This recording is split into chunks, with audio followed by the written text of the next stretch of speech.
Hi, everyone. This is Joni McGarry. Thank you so much for tuning in. Before we get into the show today, I want to put a company called Crowd Health on your radar.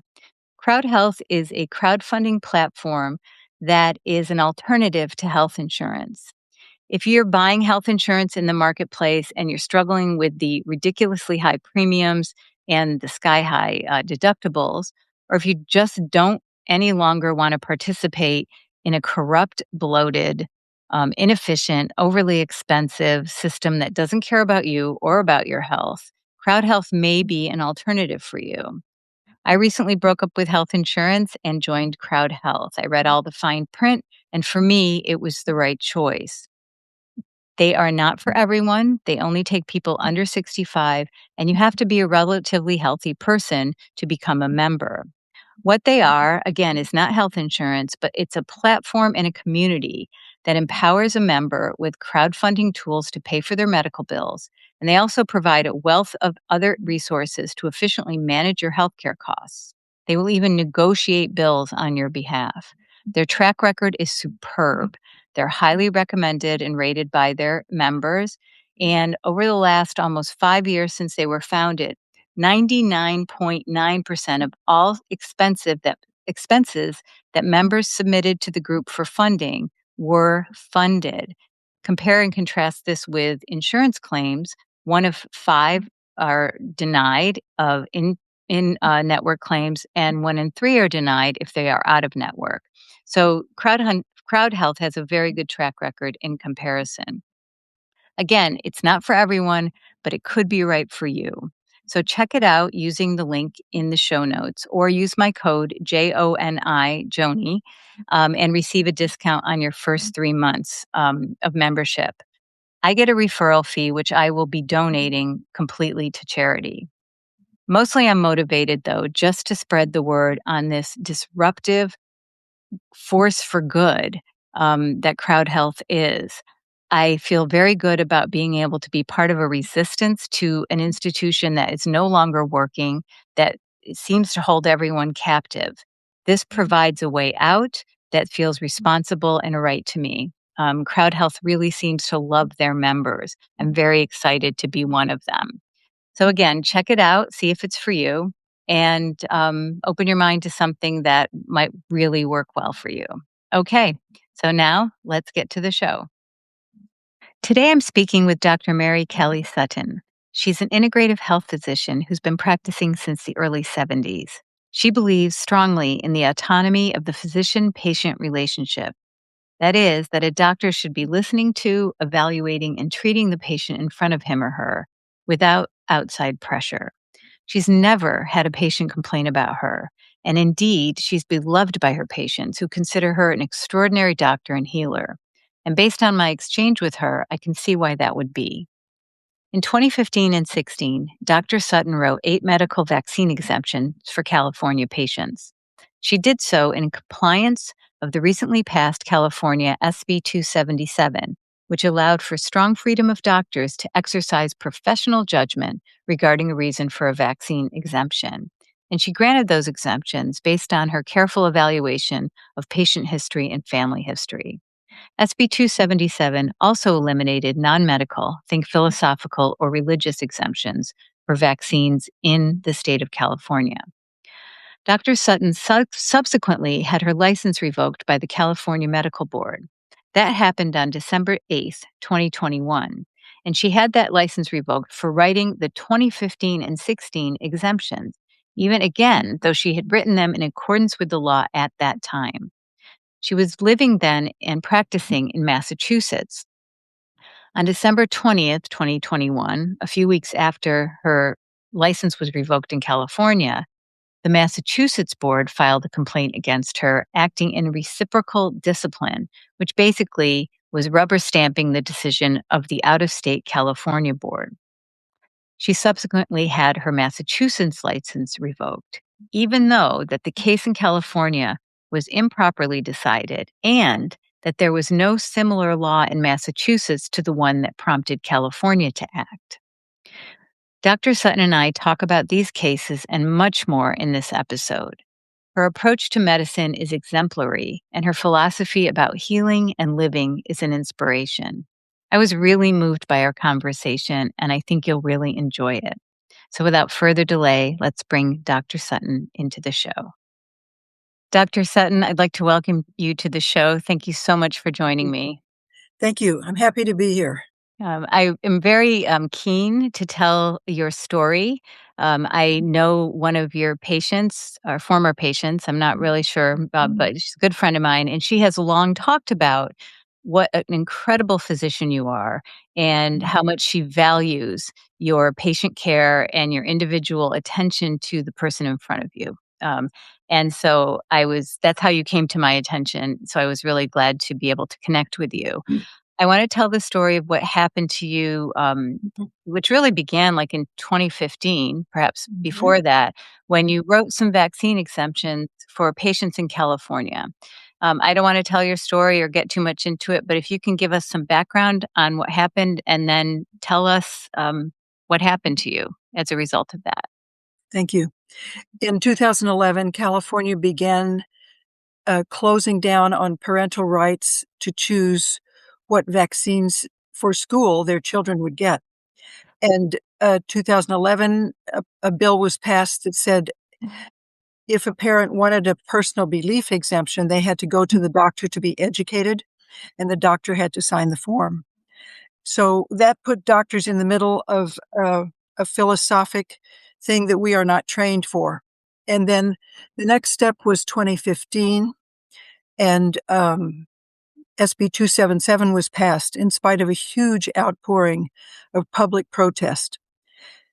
And the law very clearly stated that doctors' discretion allowed the medical exemption, which was the only exemption left in California. And did SB 277, take away the philosophy? Was that the bill that did away with the, philosophical exemption? It did. Religious exemption was never mentioned. It came up in the legislative buildup, but was never addressed. So that's a silent part of the background of legislative history in California, is where is the religious exemption in California. So far, on the face of it, the medical exemption is the only type of vaccine exemption allowed in California. But in fact, because it's so stringent, it really doesn't exist. Doctors can't put themselves on the line because they get investigated automatically if they write over 4 Mhm. medical exemptions in a year, and no doctor knows who's gonna walk in the door. So basically, you can't serve your patients. The care system is required for every doctor to go through that wants to put in a medical exemption. Those are then reviewed by the administrative Department of Health, and it's essentially an administrative decision. So it's not a medical exemption, it's administrative exemption. Tell me more about that. So, in let me just back up a little bit for people who might not know, because some people, um, aren't really aware that you can opt out of vaccines, if you feel like your child, shouldn't get one for whatever reason. And you said in 2011, they, um required anyone saying for philosophical reasons that they needed to go to the doctor to get educated. And my guess is that the motivation on that was for a doctor to tell the patient all of the terrible things that might happen Mhm, if they didn't get vaccinated. mhm, Then in 2015, SB 277, they mhm, eliminated that philosophical exemption mhm, altogether. So the only mhm, thing left were medical exemptions. Now you're saying that also, and at that time, in to SB 277, it just allowed for physician discretion, correct? correct. And it didn't set a limit on which would trigger It doesn't. investigation. Okay. And so it was in that time frame Yes, that you were approached by patients who were wishing their yes, children to have medical exemptions, and you were yes, reviewing that and complying with 277. Can you tell a little bit more about that? yes. Throughout the state, physicians were refusing to give their own patients medical exemptions. So the doctors who would give medical exemptions were few and far between. We found each other, so to speak, in a physician organization called PIC, Physicians for Informed Consent. Mhm. That organization still exists and produces wonderful uh, briefs on the diseases that are vaccinated for and the vaccines so that you can get real factual information in an easily accessible form from the PIC website. So we've had a lot of study about what are vaccine risks and what does the law say? How do we comply with it? And all of us who were giving exemptions, whose names eventually reached the medical board and were investigated, were ultimately disciplined, to my knowledge. I do not know of a single doctor who gave exemptions who was investigated by the Medical Board of California and did not receive some kind of discipline. And this was in that time frame where you had, from what I read about it, you had all looked at carefully at SB 277, Yes. and you complied with that Mhm. law, that you were Correct. writing exemptions, and this was before other subsequent laws that Correct. passed. So you were practicing, and subsequently everyone was disciplined in some way. How did that occur? Like, what was the timeline on that? The sort of media mood about exemptions started to get tighter and tighter around 2017. And Richard Pan, the senator who brought in SB 277 and its successor, more stringent law, SB 276 in 2019, he began pointing out on the media, oh, these doctors are after money and they're endangering our children. So he created a divide in the Mhm. and us and them. Uh, So you were allegedly after money because you could get so much money writing exemptions? Correct. Okay. Yeah. And this is kind of a strange side note, but the real moneymaker is to give vaccines. Tell So me more about that. I don't have all the details, but Paul Thomas has made a pretty deep dive. As a practicing pediatrician, he calculated when he began the real information of parents and giving them full choice, he lost $1 million a year because he was not just giving vaccines, just giving vaccines. Um, so that's a huge problem in medicine today. There should be no financial incentives in medicine, period. We should be making our minds up based on the facts that the patient presents and not the subconscious, oh, if I get this child fully vaccinated by age 2, I'll get an extra $400 from Mhm, Blue Cross Blue Shield. mhm, And that was, in fact, stated on the 2016 physician incentive profile. I haven't seen any since then. I think they might be hiding them, but I also haven't looked real hard. mhm, But if we think about that, $400 times 10 children is $4,000. So a physician, especially in a group practice, is thinking, how do I keep the practice going?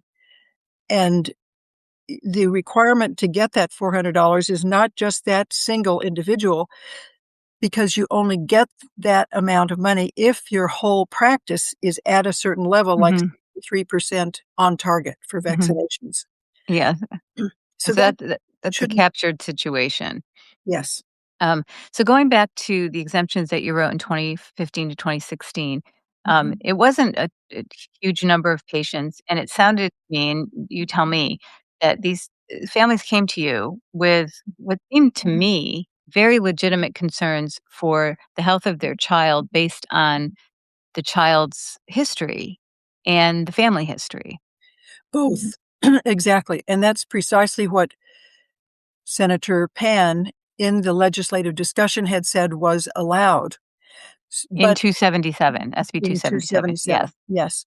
But in effect, we exempting doctors in the years 2016, when SB 277 went into effect and forward, were judged by the standards that later became the law, the 2019 Mhm, SB 276, which was strict adherence to the list of contraindications on the ACIP guidelines, became the standard for what constituted a medical exemption.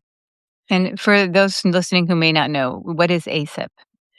The Advisory Committee on Immunization Practices, Okay. and it sets up a detailed list of when a vaccine should not be given, such as in the setting of having received an immune globulin shot recently that would interfere with certain vaccines, so you would not give the vaccine, having a certain immune deficiency disease, having a known anaphylactic reaction to a specific vaccine.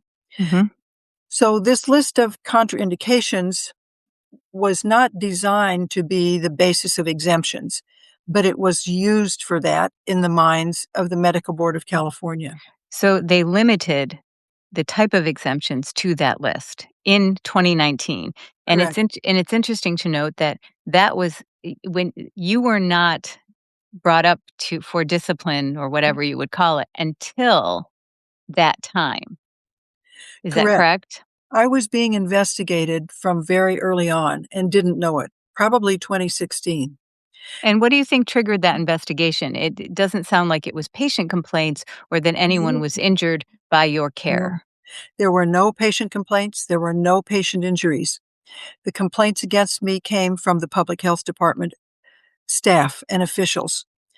And Dr. Charity Dean, who was active in the public health department in California, in Southern California, organized what was called a Medical Exemption Pilot Project, MEPP. She brought together the public health department and school nurses from all 58 California counties and devised a program to teach the school nurses different criteria for what constitutes a valid medical exemption than what the law stated, and said, look for these and give these names of doctors making them to the medical board. So, in a tape recording of one of the meetings uh, that was somehow released, it was said, we want to smoke out those doctors, the exempting doctors. It was pretty clearly stated. So they didn't really have a criteria that it sounds like they were interested in making examples of doctors Correct. for this versus truly making sure that a child received an intervention or didn't receive an intervention based on the best interest of the child. Correct. Okay. And just because, again, some people might not know, why would a vaccine be contraindicated for a particular person? Like, Well, just give me a couple of examples where it might be dangerous or not in the child's best interest of health to receive a vaccine. I found 4 areas in my research. The first is a history of a prior reaction, either in the patient or in the family, and the more severe the immediate or adjacent reaction is, the more strongly you would advise against vaccination for that individual. Secondly, allergic disease is more common in the vaccinated people, so if there's a whole lot of that in the individual or the family, that's a red flag in my mind. Mhm. If there's autoimmune disease, we know that's related to aluminum adjuvants. And in 2017, a big book on vaccines and autoimmunity by Yehuda Schonfeld was published in the thick of this legislative activity. And the fourth is neurodevelopmental delay. So I had seen patients with problems from vaccines from the very beginning because I started practicing in 1974. And we still had the DPT, the whole cell pertussis vaccine was very capable of making encephalitis, and we called it mental retardation or cerebral palsy. And that was the neurodevelopmental delay that has been replaced now that we have DTaP, the acellular pertussis. We have the autism spectrum as the most common severe reaction to that vaccine and to others, to the MMR especially.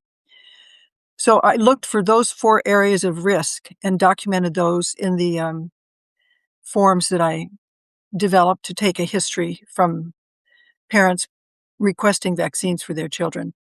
And in your experience, have parents, I mean, why would a parent come to you to request an exemption if not because they were concerned for the health of their child? What would motivate some see, like, that's the thing that I don't understand is that there's a feeling like, "Oh, these people are just looking for exemptions." Why would anyone do that unless it was necessary? Because if you are not getting all the shots, you have social consequences in a state like California, because you can't go to school, you can't participate in things. Mhm. So I just want to make that point that no parent would do that unless they felt strongly or believed from evidence that their child was at risk.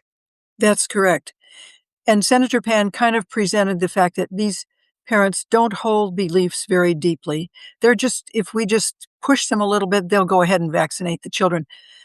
That's not the case. The parents hold the beliefs very deeply.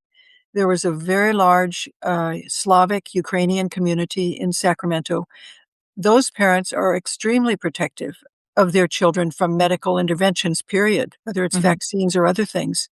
And I had a large number of that population who instinctively said, I don't want my babies to have shots. Hmm. And that was just built into them. So I think there are population differences, Sure. but anyone who has had the family experience, who knows uncle this in the military was never the same, had lifelong whole body eczema or whatever happened, um, developed an awareness over time. And occasionally there would be the inverse story where somebody without any vaccines had incredibly good health. Hmm. The family noted that too.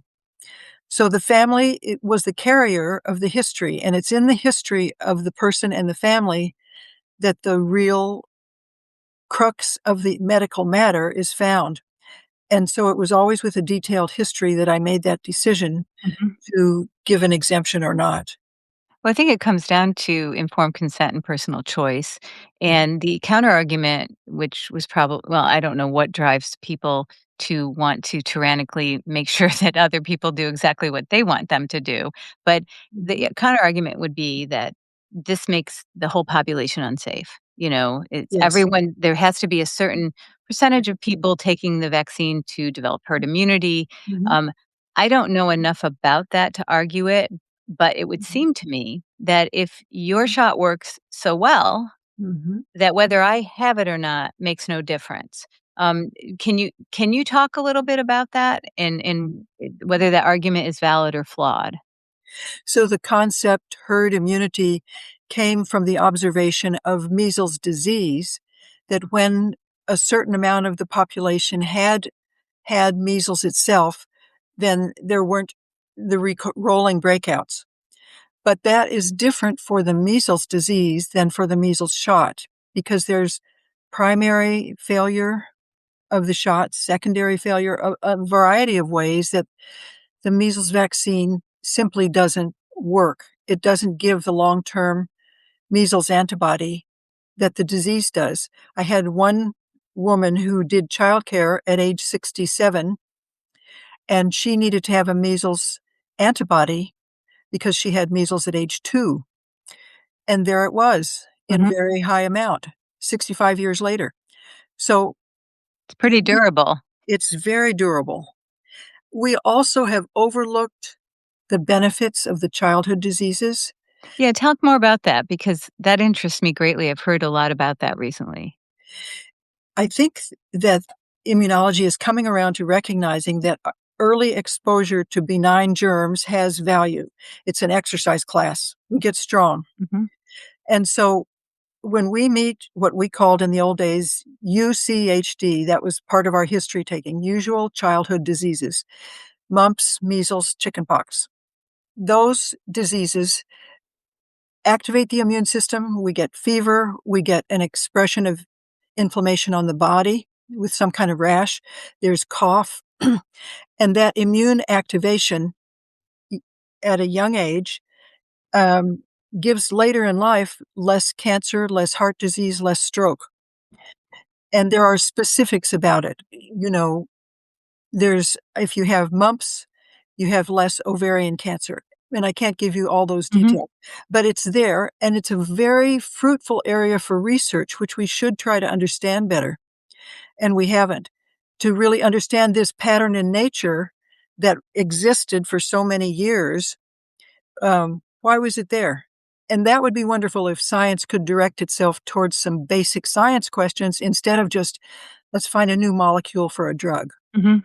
Well, there's certainly a financial driver, for the research for the drug, that's for sure. Mhm, Um, I had all those diseases. I feel very happy that I did, and I mhm, was just fine, by the way. But I am not an expert, and not that I trust experts anymore, I don't. But, I wanna get back to what happened to you. So, mhm, you wrote these exemptions in good faith. You believed what your patients were telling you, of mhm, course, and you have decades of clinical experience, with providing patient care. In 2019, you investigated, and then in mhm. 20 what I'm gonna open the door because we just had a big snowfall here and the oh, place is too hot. Excuse okay, sure, of me. course.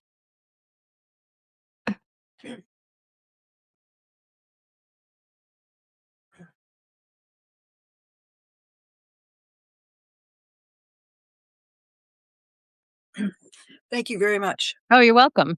Um, no point being uncomfortable.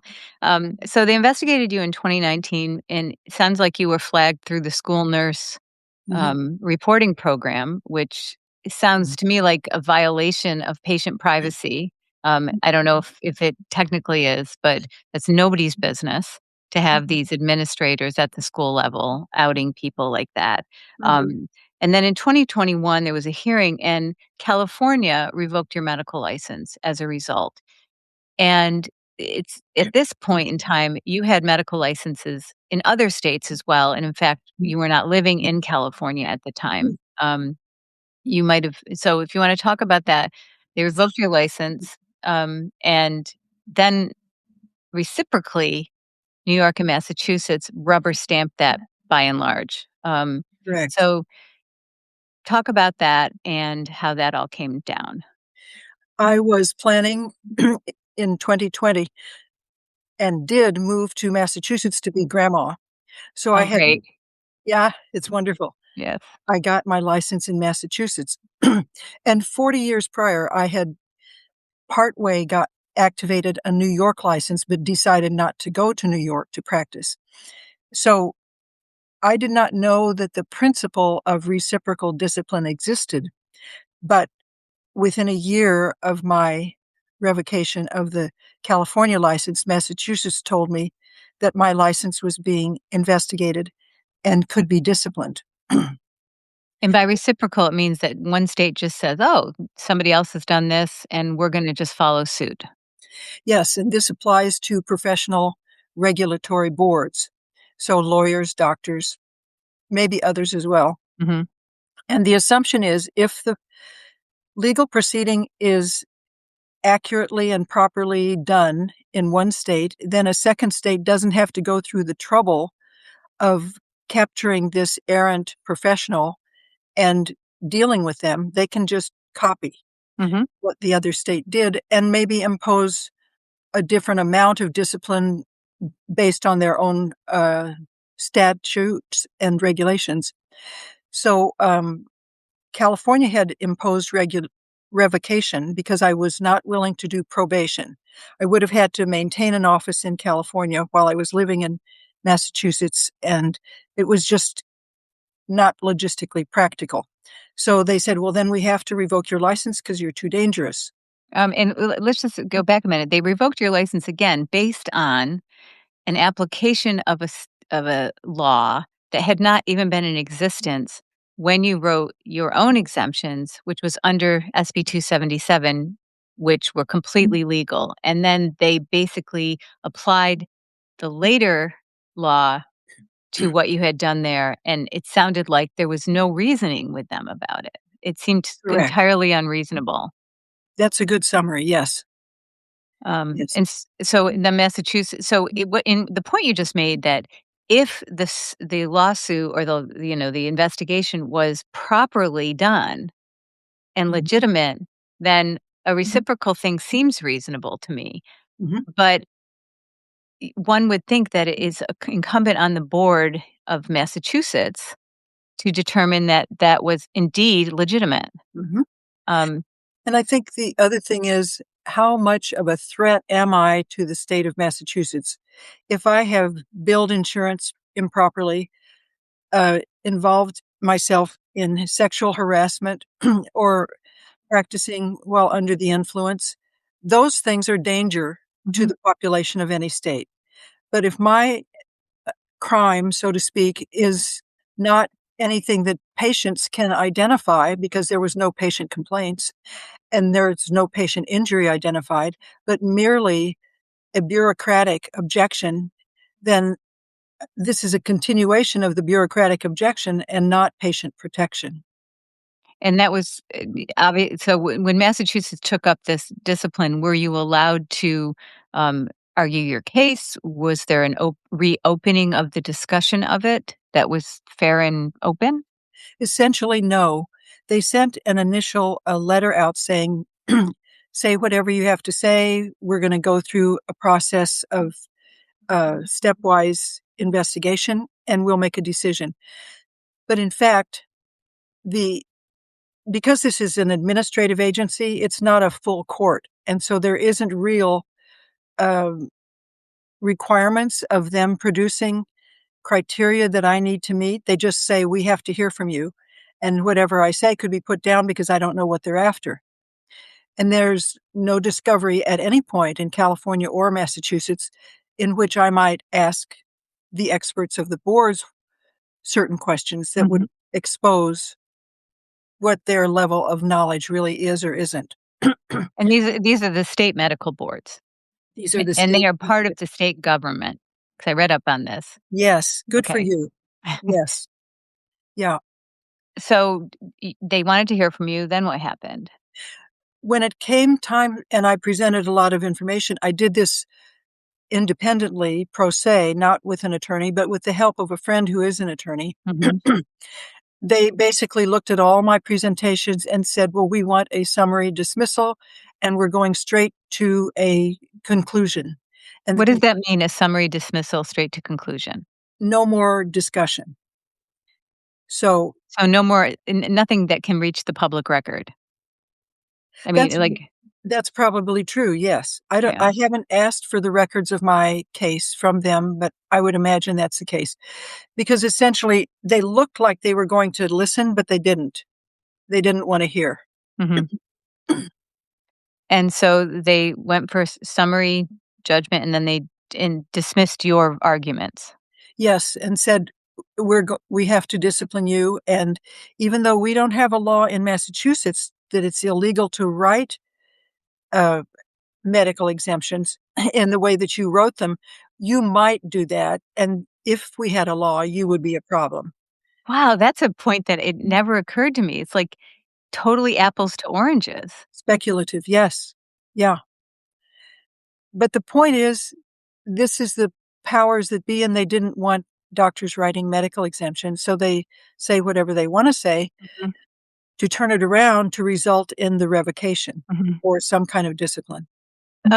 Before I talk about with you what the consequences of that are for you, Mhm. um, I I often think, like, what motivates people to be so dogmatic in this area? Yeah. So you have medical boards, and what do they consist of? Obviously, physicians. Are there administrators? Like, who makes up a medical board, like, say, in the state of Massachusetts? How are these people put in place? It probably varies state to state.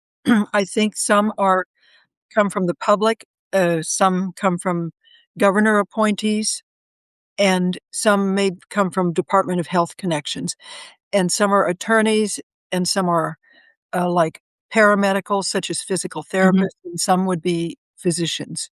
And what are the chances that people on that board, represent a diversity of intellect, a diversity of view about how medicine should be practiced? Well, I listened to Dr. Alan Friedman's Mhm. interview with you, and that Oh, was so wonderful when he just lit up and he said, "That's we need diversity of thinking in medicine." yeah. That would change everything if we had that. But I don't think it's sought for, um, because you can have the label of being a different subspecialty or even alternative medicine, but still be of the same mindset Mhm. as the status quo. Yeah, I think I don't know that what motivates these people at the board level is maybe it's not money, maybe it's not it just seems to be dogma to me that, especially when I read some of the proceedings in New York, because you did go through this in New York as well, Mhm. um, or maybe it was the California one. Your witnesses were dismissed for really, capricious reasons in the minds of the people, and it was very clear that they just label anyone as crazy who raises legitimate questions and is seeking a discussion, so that was very disheartening, and Yes. what also I wanted to point out, and I don't mean to do a lot of talking here, but Mhm. it made me realize the, heightened language that is used, like, dangerous, irresponsible, Mhm. malpractice, these negligence, these words that are used that until I became aware of people like you who were legitimately practicing good medicine and who were labeled like that, anyone I would see that was labeled like that, I would immediately Mhm. conclude that they must be Mhm. dangerous or a quack. And that's just not the case, as is illustrated by your case. And Mhm. also, I talked to Mary Talley Bodman or Mhm. Bowden recently. It's in Merrill Nass, it's the same thing. Mhm. So, Mhm. okay, so now you've lost your license to practice. What are you going to, can you appeal? And what impact has it had Mhm. on you as a physician and person in the community? So I cannot practice medicine in any form at this point. I cannot do physical exam or make diagnoses or prescriptions. So I do some health education about my 50 plus years of being involved with medicine. And I've seen a huge amount of change from having a medical school experience without electronic medical records, without insurance codes, but really a focus on anatomy, physiology, pathology, and patient care, Mhm. and still write down and talk to the person. Don't look at the computer while the patient is over there. So I think I had a really sound allopathic medical education. And looking at how the world is going, lay people need to have more grasp of medicine in order to deal with the medical system these days. So I'm doing a little free course on that to whoever wants to come. And I have also part in this lawsuit, which I hope will result in a restitution of my license. Mhm. And I've done the levels of appeal that I could, but now I have to wait a certain number of years after a revocation before I can reapply. So Um, time so passes. so 2 things. Mhm. So your livelihood has been removed from you. Correct. Your livelihood has been removed from you in the state you're living in for doing something that isn't even a requirement in the state you live in. So, I mean, that's Mhm. just cuckoo, right, on the face of it. Mhm. Um, and you decide you're going to offer free services to people based on what you believe in. So what you're I mean, service like education. Mhm. Just to talk a little bit about that when you say that the layperson needs to know more about medicine to navigate this current system, which is very mechanized and Mhm. very top down. Talk a little bit more about that, like how you would empower a patient or a well, not even a human when they need medical care to navigate that. I learned a lot listening to Mary Talley Bowden's interview of the couple whose the wife was almost killed by COVID treatment in the hospital, but her husband, who's an ER nurse, somehow got through the "you can't get in the hospital" barriers and defended her against treatments at many points of the way. So that interview is sort of a study for my monthly Zoom meetings to understand what happens in the hospital and how can we help each other, because we don't all have the knowledge of an emergency room nurse husband to defend us in the hospital, or the temperament to withstand authority, because that's Mhm. what it takes. So I think at that level of education, we have to know what are my rights going into the hospital, and we have to know something about medicine. We have to understand oxygen saturation if it's a COVID or a lung issue. We have to understand what is this hospital's particular consent form, and does it include everything? Because in Massachusetts, there's evolving in the Beth Israel system a single form for all treatments, and it's kind of universal, where you So you sign consent to any and all treatments that you don't even know could happen t like, you how would you know what you're consenting to? Because in 2 days, something different. you yeah. And it also says that my body tissues belong to the hospital, whatever's removed, and the information can be shared broadly, and the members of the hospital uh, team, not necessarily my doctor or my medical people, can be involved in having the access to that information. So it's really a diminishment of what belongs to me, my information, my choice over medical procedures, and my body parts, Mhm. issues. So that's the level of awareness that we have to go in with. And that before we even get to the hospital, we want to say, do I really need to go? Mhm. Can I take care of this at home? Can I understand fever a little bit, pulse, respiration, blood pressure? And that this urgency of things varies with age because the smaller the body, the more rapidly change can happen. So the closer the vigilance has to be and the getting people into the system if it's needed. But we don't want to go to the system unnecessarily when we know it's become an adversary. And that's the point that we're at today. Yeah, I mean, my recently retired physician husband will say, Mm. if you go in, they have to do something. So you have to be really circumspect about when you go in, so to Mhm. speak. So Mhm. you're doing this coursework for groups free of charge, which is to me like a noble practice. Is there any way, do you have a link to that, or are you making it available more broadly? If so, I'd like to include it in the show notes. Sure.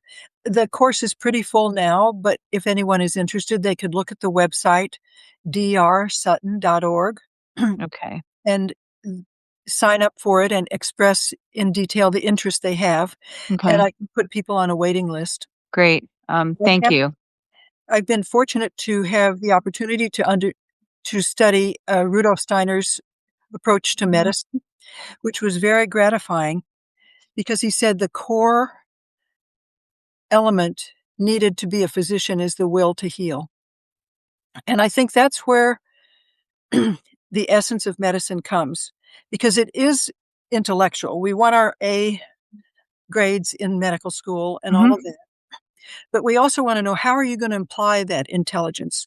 Are you going to look at how to make more pain in a beagle puppy to see what happens to them?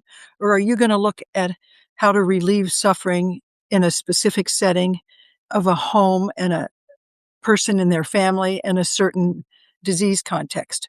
So the mind by itself is not the answer. And currently, our medical system and our scientific system is all mind mhm. with the will to heal. The will to heal resides in individuals in the system, but not in the system. And So, this and everything's becoming more systematized. I mean, yeah. because medical practices have been subsumed by hospital systems, they have protocols and regulations and requirements of their doctors. Like, when I go with my mom to her appointments, she's 91. Uh-huh. The person basically is just looking at a screen to check, check, check, check if it's got this shot, that it's there's no laying Yeah. on of hands, and really doing an examination and listening to the No. patient. And there's no relationship sometimes. Yeah. There doesn't need to be a face. There doesn't need to be a biography of that person's life story of 91 years. It's a demographic that fits in the system and everything works fine.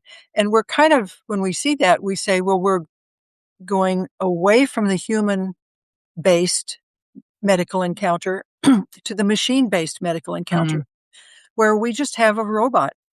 And so medicine becomes that type of interaction. So then, where does seeing the person who's sick and having a relationship with that out of the will to heal happen? And I don't know for the future if that's even possible in the system of medicine, although individuals can always carry it, or if there's going to have to be another modality develop. that carries real healing in it. So like a parallel system. Yes. I think, there would be hope for that unless the system that is, currently growing and becoming more entrenched were threatened by such a system, and then they would in your case where you were providing patient care, Mhm. they made it illegal and Mhm. retrospectively even, and Yes. so it's people might think that's a paranoid ideology, but, like, once you start looking, it is so clear that they don't want outliers, um, Right. for whatever reason, and I think a lot of it's profit motive, and they have a lot of foot soldiers in that, in That that endeavor. that statement, "We don't want outliers," is probably embodied most powerfully in the Federation of State Medical Boards. Yes, let's talk about that. Okay, so you have state medical boards that operate at each state level, and like you were talking about, some are appointed by the governor. I think they're brought into life by the state legislatures. They're given their charter from that. They're funded by licensure fees and maybe some government money, and those are at the state level. What is the Federation of State Medical Boards, and how is it different from those? And let's talk about your lawsuit. The Federation of State Medical Boards is the director of all the individual states' medical boards, and it is unelected. It's Private organization. a private organization. It began in 1913, Oh, so that way. at the Huh. early part of the 20th century, there was a broad cultural look at the structures in our society and how to control them. So 1910 was the Flexner Report that eventually did away with all except allopathic medical schools. 1913, the Federal Reserve was established, and the Federation of State Medical Boards, and the income tax. So somebody was very busy centralizing things around that time period. And it's kind of been underground. I did not know about it for most of my professional life. I never heard about it until I talked to Mary Telly Bowden. Mhm. And if you ask doctors today, many will not know of it. It came to light in COVID when it sent out a missive saying, if you speak against consensus medicine, you could be disciplined in terms of your license or your certification by your specialty board. And And that came from the Federation of State Medical Boards, yes, who really has no, legitimate state authority. It has no authority. no, appointed itself. Yes, okay, go on. Yeah. And um, it has been active against alternative medical organizations, the outliers, Mhm. going back as far as I know into the 1990s. And I learned this from Dr. Bruce Dooley and the investigative journalist Liz Gunn in New Zealand. Dr. Dooley was practicing chelation medicine in Florida, and he was on the board of ACAM, the American College for the Advancement of Medicine. And there was great interest in alternative medicine, so that they were getting 200 new members every year. And he happened to be in a meeting where it was pointed out, "Oh, this is growing too fast. This The 8, which was growing too fast, the chelation medicine or The ACAM group was growing too fast." And this Bruce had attended a federation meeting, and he attended a couple of those, and Mhm. which he said were very elegant and Mm. luxuriant with lots of wining and dining and a lot of, "Oh, how valuable you are. You're really protecting medicine." And the way you protect medicine is you keep it pure. You keep the odd ones away. The fringe, Yeah. maybe the word is fringe, maybe the word is quack, depends on the era, Mhm. but they are somehow shut down. So, someone was present from the Federal Trade Commission, and that person said, "We'll take care of it." And within short order, the ACAM was investigated, found to be in violation of something in a business sense and limited in its activity. So tell me again what ACAM stands for. American College for the Advancement of Medicine. And so and what that was or is a group of physicians to get together to continue to examine, alternative approaches that might advance medicine. Correct. And they're all physicians, or I think there so. many are doctors. Many are. Okay, Yeah, yeah. They still have a website, and okay. I have not been in the group, but I have known of it for decades. So Dr. Dooley has experience with the Federation of State Medical Boards that precedes mine Mhm, and precedes the COVID era when they sort of reared their heads and showed themselves. mhm. They'd kind of been like a dragon in a cave prior to that. Um, so, right now, though, you are together with 3 other physicians Mhm. suing the federal, Federation of State Medical medical Boards. boards. Correct. Tell me why, and what is that suit, what is it about, and what is the status of that? The suit was filed October 29th in the Fort Worth, Texas Federal Court. That's the Northern District. And the process of serving the defendants, which is 6 different state medical boards and the Federation of State Medical Boards, and then some individuals who are officers in those, um, is just being completed. So shortly after everyone has been served, I expect we will get responses from them and go through a process that I don't understand since I'm not a lawyer. But it will probably be a couple of years when there's back and forth attempts to dismiss, and we've requested a jury, and the plaintiffs, myself, Mary Talley Bowden, John Humiston, doctor in Indiana, and Mark Brody, a doctor in Rhode Island, and the organization Physicians and Patients Reclaiming Medicine, we plaintiffs are uh, seeking the right to have free speech so we can tell the truth to our patients. And, with free speech, in from what I've read about this, you're saying that the restriction of you practicing medicine doctor to patient is really a restriction of your First Amendment rights. Yes, that's correct. Okay. So which 6 states, do you know off the top of your head I do. which 6 states are there? California, Massachusetts, New York, Rhode Island, Indiana, and Texas. And so these are boards that have moved similarly to what happened to you and what happened to, Dr. Bowden. Bowden. Correct. To people in their states, okay. Correct. Well, we'll watch that with great interest. Okay. Um, I think, it's sort of illustrative, like the FSMB is federal state, like, a federation of the federation, it's like, Star Trek or something. Yes. These organizations that are private professional organizations that sound like they're part of, like, the public health institution or something like that, like, Mhm. those things, they're Mhm. also, just private organizations like the American Academy of Pediatrics. Mhm. It's not a medical organization, it's a trade organization, it's a private Yes. business. Yes. American College Health Association, it's Yes. the same thing, and I think until people start they take for granted that they are organizations that just are good for the public real good, and they don't realize that in many cases they're for-profit entities. Um, so and Right. which is fine. I'm not against profit by at all, but they're not what they try to pretend to be. No. And each of these sort of structures in our society acknowledge one another for something different than what they really are and keep the myth going.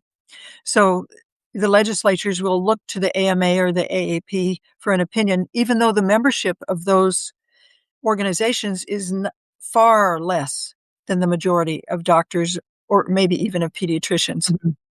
So, Yeah. Well, it's a mess. We've gotten so big and captured by huge money interests. And, like you mentioned, my interview with Dr. Friedman, medical school education is very dogmatic now, and compared to probably when you went to school and the earlier days of your practicing medicine. What do you see, Dr. Sutton, do you see any hope that something will shift or that something has shifted, especially during COVID when people who previously never thought twice started thinking twice. Like, what do we have here? What is this really about? I absolutely have hope, but I don't think it's gonna be easy or everything at once. I think it may be incremental changes that one by one or family by family, we have an experience that opens our eyes to something new. And so a real foundation of that being able to happen is being able to talk to each other. Mm, And I very much value the work of the group Braver Angels yes. because they seem to have practical skills in how opposites can sit in the same room and share insights and not tear each other apart. Mhm. So, So we need that so that we're not isolated and we really are in communication. with people who don't necessarily think the same way we Mhm. do, which is Right. difficult because I think how you think depends on your personal experience, but also on the media diet you consume. Yep. It's remarkable how two people who 5 years ago were of like mind, almost hate each other now, right? Because of, Right. how they've that's good. I'll put the link to Brave Angels in the show notes as Okay. well. Yeah. Um, so do you have any recommendations to individuals, in terms of how to approach their own care? And this is not medical advice, I know, but just as a human being navigating the system, um, what would you advise people to just be able to do it more thoughtfully and in a more educated manner?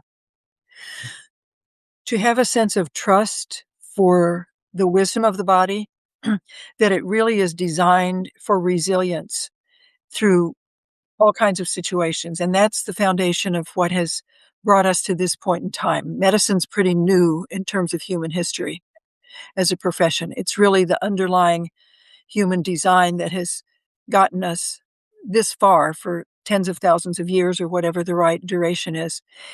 So I think with that trust, you want to do the things that basically maintain the foundational structure, and that's lifestyle, sense of purpose, community, and know some basics like the power of rhythm and the circadian biology that's being discovered today, the importance of light, Mhm, and of turning off the artificial lights at a certain point so we get sleep because mhm, that gives us the right rhythm, and we have to have rhythm. We're on Earth, we've got day and night, that governs everything.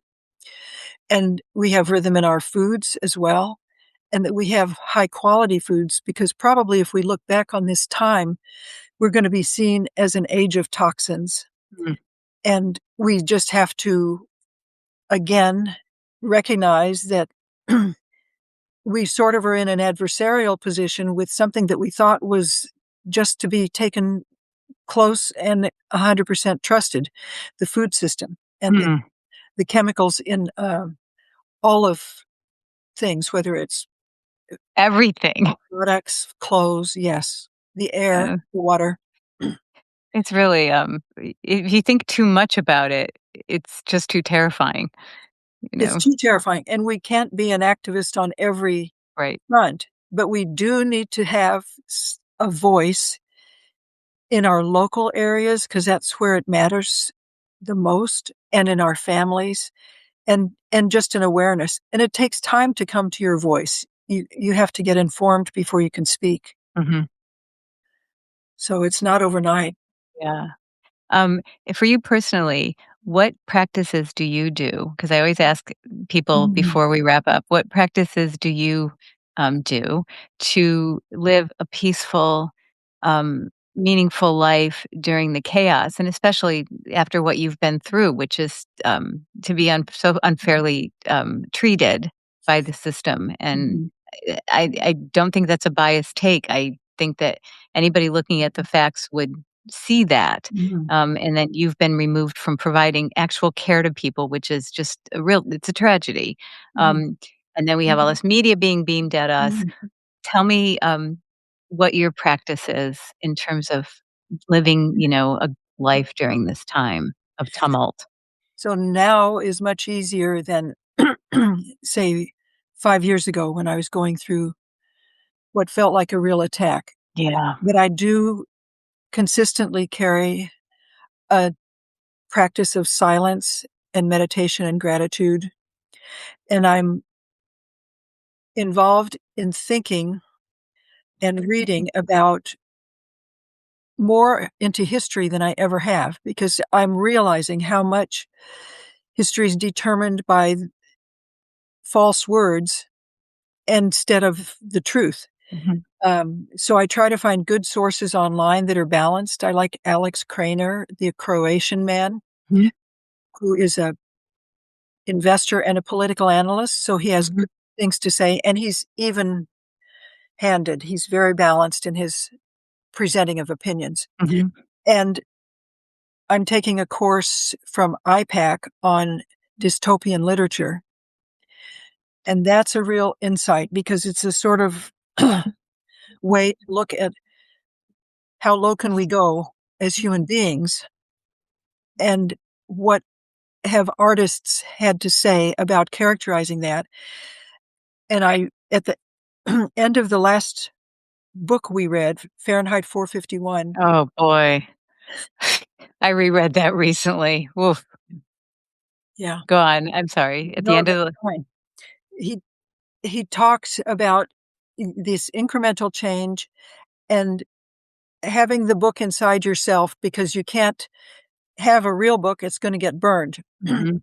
And the wisdom of the book, and he had chosen Ecclesiastes or Revelations, and he was not a an erudite person, he was one of the firemen who burned books. Mhm. The fragments that he could remember from that sustained him so he could keep going on the next phase, which was uncertain because there had just been a war and the city was destroyed. So, with other companions who were, outcasts from the system, they were making their way. And Yeah. I think that knowing that I is sort of what we have to have now. It's like, I don't know if it's a real tragedy that we're going through this, or if this is like such a great opportunity for learning Mhm. that it's a opportunity. And so I don't wanna feel like the earth is being destroyed in some kind of final irreversible way, and our bodies are never gonna be good again, but I think we are certainly facing destruction, but it's strengthening us at the same time, and that strengthening is gonna grow and grow and grow as time passes. Oh, that was beautiful. Thank you. Thank you. I cannot add to that, and I'm a little choked up. Thank you so much. Thank you for what you do, Joni. Oh, gosh, all I do is talk anyway. But thank you so much, and, let's revisit the progress of your lawsuit, Okay. at a certain point in the future, or if anything else happens and you wanna come on and talk, that'd be great. I will let you know. All right. Dr. Sutton, thank you so much for joining me. You are an inspiration and a great, spreader of wisdom. Thank you so much. Thank you, Joni. I Okay. appreciate it.